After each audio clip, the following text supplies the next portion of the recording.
Welcome in. A new episode, another episode from the Critics Collective. We are here for the 1, 2, 3 count.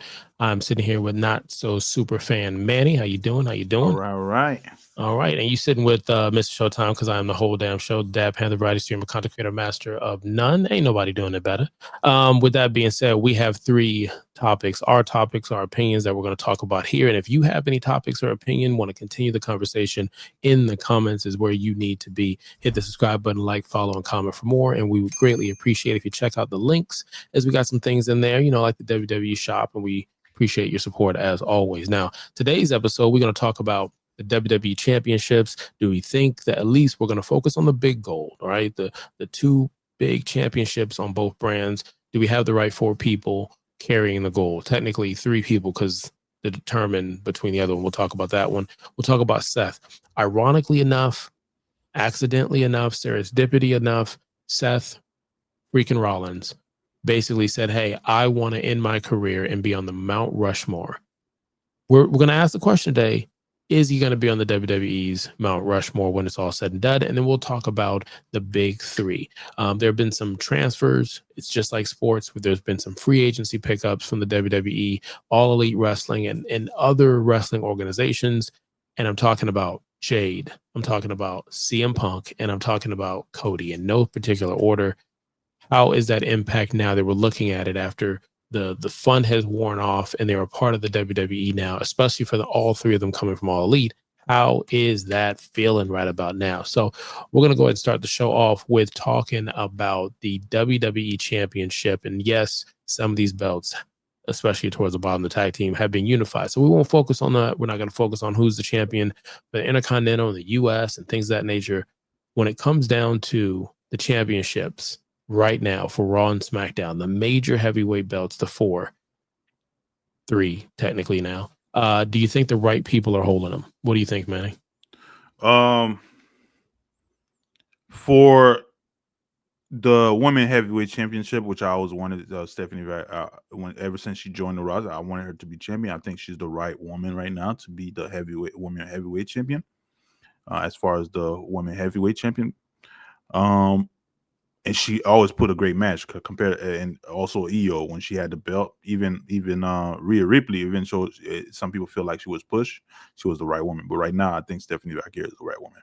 As far as SmackDown Women WWE Champion Tiffy, I think her time has run out, and Somebody had to do it. Yeah. But I think it needs to be it needs to go to somebody else. She needs to drop it because I don't know, the momentum is gone.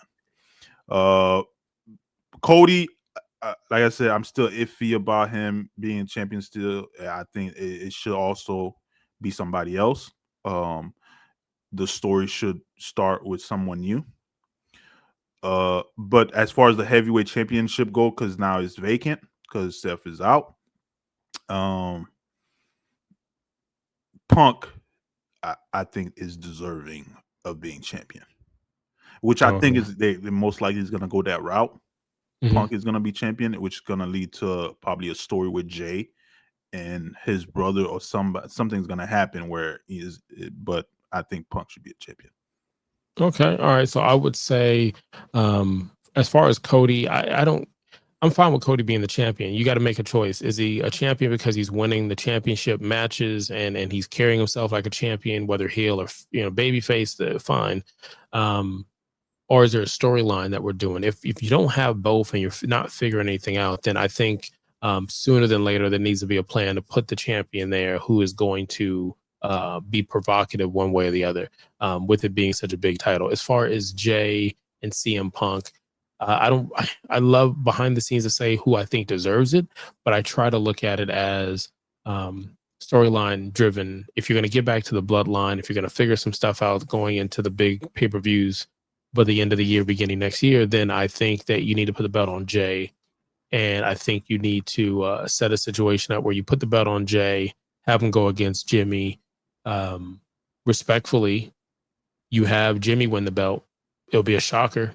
But Jimmy's done some stuff over the years that him winning that belt, having a much better match than the matchup the brothers had before, I think would be a cool way to do it. If the brothers went at it again, a much better match, and Jimmy and Jay just they shock everybody, and the other one gets the championship belt, and then you can let that slide. Or do you give it to Jay and you go heel? You need a bad guy. I think you give it to Jay, let him be a heel, let him be like Roman. It gets people watching. When it comes to the ladies, I'm fine with Steph with the belt. I think it's deserved. She's great inside the ring, and I think she moves the needle demographically, special a different way. And obviously for people like Booker T and us, yeah. I'm just saying. And then I think with Tiffy time, yeah, I think it's done. And I think you're looking at that with Jade. And I think they realize they need to move the needle on certain things. So I would say that they need to do something sooner than later. Now, later in the career of Seth said, hey, look, hey, I want an opportunity to be that guy, to be on the Mount Rushmore with the Stone Cold Steve Austins, the Hulk Hogan, the John Cena, the Rock, Undertaker. I put in the comments who's on your Mount Rushmore. But I want to be that guy. Now, with what's recently happened, do you think if this was it and Seth never came back, do you think he has enough to be on the Mount Rushmore for the WWE? I think he has enough. Even though your tribal chief always say he's not the guy, which he the end unfortunately Seth is always getting injured. Mhm. But I think he's up there. What do you mean up there? You can only put so many characters on the Mount Rushmore. Oh, are we talking about like for this generation Mount Rushmore?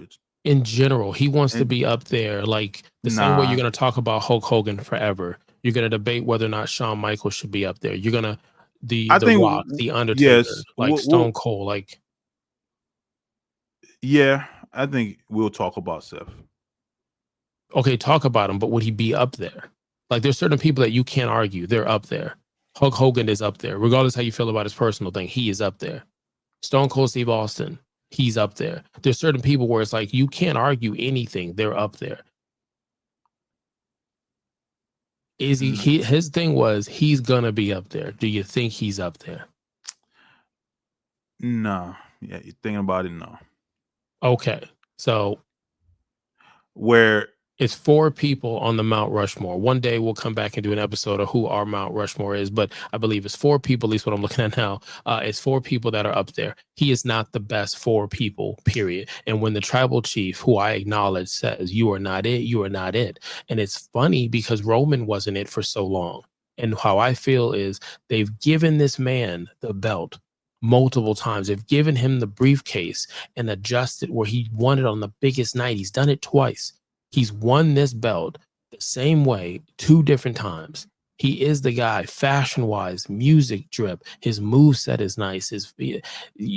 But he doesn't move the needle. He has to be so abstract to really get people in. And I think he's really good on the ring. He's very good on the mic. He's one of the people for the Shield. You need him to finish the story, I believe, for Roman Reigns. But at the end of the day, no. As much as I like Seth and I like him, he is not on my Mount Rushmore. And I don't think he'll ever be on the Mount Rushmore in a general collective. Will he be for fans who are fans of Seth? Yeah. That's like talking to somebody who's a Randy Orton fan. They're going to say, oh, 9, put him up there. But at the end of the day, when you look at it, will he be in the Hall of Fame? Probably. I wouldn't be shocked by it. But is he going to be one of the 4 people that you say move the needle each time you talk about what wrestling has done? And I don't think so, unfortunately. Great career, don't get me wrong. I can't do it, but I don't think it does. Agree. All right. Well, we're gonna keep it moving. Now, what we can agree on is we do like watching Jade. Now, Manny likes watching Jade for different reasons. Obvious reasons. He's judging assets. He's had conversations with baby oil and stuff like that. And that's his prerogative. I'm looking more or less the business decision. What's good for business is good for Mr. Showtime. With that being said, the question that I have is, do you think, let me switch this up. Do you think, well, there we go, finally.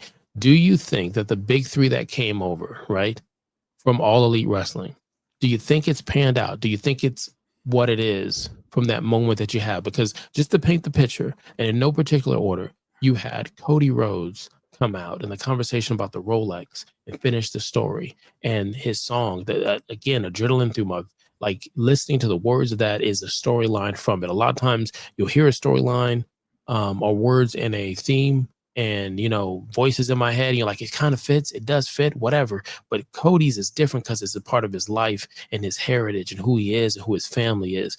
And he's a champion currently. You got Jade. Jade comes in here and she's ripped like a goddess out of a movie. And you're sitting there hoping that she gets the in-ring skills and the promos down, but she's here. She's won championships at All Elite. They basically, I'm not trying to be rude, they made her a household name over there, and she's over here. And then CM Punk, who you never would have thought would be in a wrestling ring unless you watch The Hill season 1 and 2. Check those out. We reviewed those.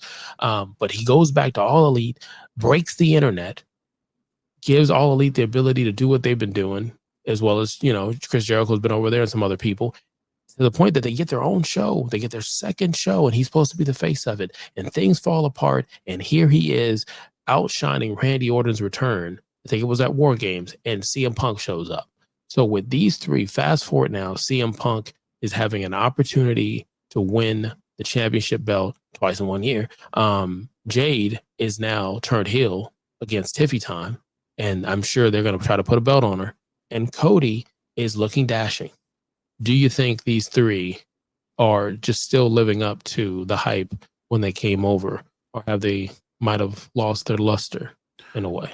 So Cody, yeah, and Punk, of course, they're still up there as far as hype wise. You know, come on, every other week somebody CM Punk name is getting chanted. Cody, when he shows up, the crowd goes crazy. You know, with his song.